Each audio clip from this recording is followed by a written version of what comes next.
Gambia's President-elect Adama Barrow has again appealed to outgoing President Yahya Jammeh to step aside in the supreme interest of his people and save the Gambia from civil strife. Barrow said Jammeh's refusal to step down will result in a military confrontation and the loss of lives and destructions of public and private property. Now, for more on the crisis in Gambia, SABC Newsroom spoke to Jeggan-Grey Johnson, Coordinator for Communication and Advocacy for Africa Regional Office. He earlier spoke to our colleague Elvis Presslin on our sister program Newsroom about the situation in his home country. As many people may not know, Gambia is the smallest country on mainland Africa, a population of about 1.8 million, the landmass of about 12,000 square miles.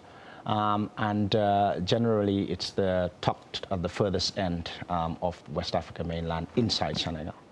So it's pretty much like Lesotho in South Africa, if you could look at it that way. The country is relatively poor. We're not resource rich in the sense that our biggest foreign earner is tourism. As you well know, one of the headlines in the last couple of days is the fact that thousands of tourists have been evacuated out of the country because of the political crisis. It's been known for its relative peace and stability. It's a pluralistic democracy.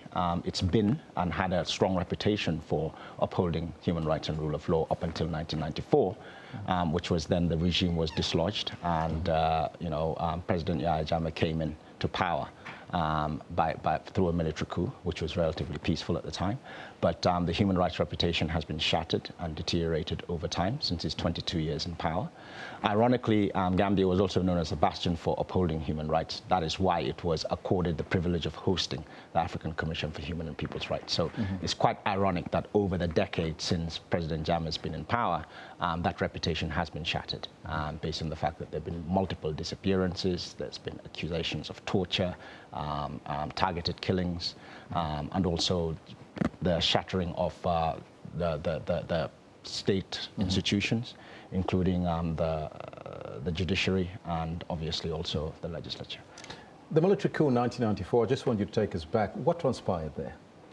Well, generally it was a shock to everybody. On the 21st of July 1994, the president was absent. President Jawara then at the time was absent from the country for about 6 months. The economy was doing very well, ironically. Gambia was actually one of the major hosts of refugees coming in from the debacle at the time from Liberia and Sierra Leone. It was the breadbasket of the immediate neighbors, including Senegal and Guinea-Bissau, which is to its south. And what had happened was people woke up one morning and just heard that there were some military officers that were protesting. And the protest ended up being a military coup, by virtue of the fact that the president was actually now bundled out from the State House by the American ambassador, put onto a frigate, a Navy frigate that was on the shores, on the coastlines of Gambia, named USS Lamore County, and basically just sailed off into exile. So President Jammeh, at the time he was a lieutenant, just marched into an empty State House without a shot being fired and took over, and he's been there for 22 years. It's actually ironic, at the point in time, we were transcending into democracy here in South Africa, and there, of course, the other way around. Absolutely. Now, President Jammeh seems to have amassed so much power during this period. He even defies instructions now from the African Union. How did it come about? Was it because he was a military leader and, of course, the coup that he then, of course, that transpired in the Gambia? I don't think it can be attributed to the fact that he was a military leader. Quite to the contrary. What has happened is that the level of tolerance, certainly within the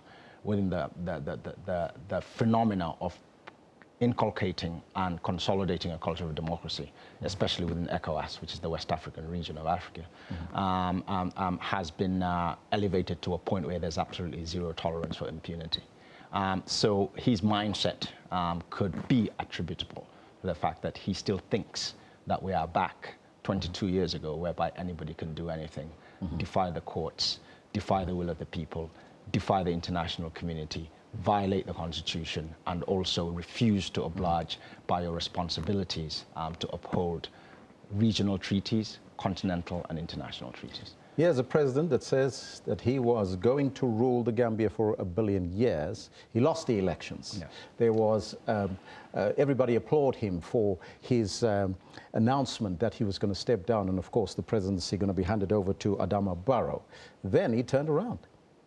Yes, clearly what had happened, I think, on the 2nd of December 2016 was a surprise and a shock to everybody, including President Jammeh at the time. Mm-hmm. That was one shock. The next shock was on December the 2nd itself. Adama Barrow did win, and he took the whole world by surprise and did something that was not within his nature or was highly unexpected that he would do. He called the winner of that election, Adama Barrow, and conceded defeat. Mm-hmm. And I think everybody breathed a sigh of relief that at least this had ended peacefully, and we could actually now witness the transfer of power from one incumbency to another for the first time in that country's history.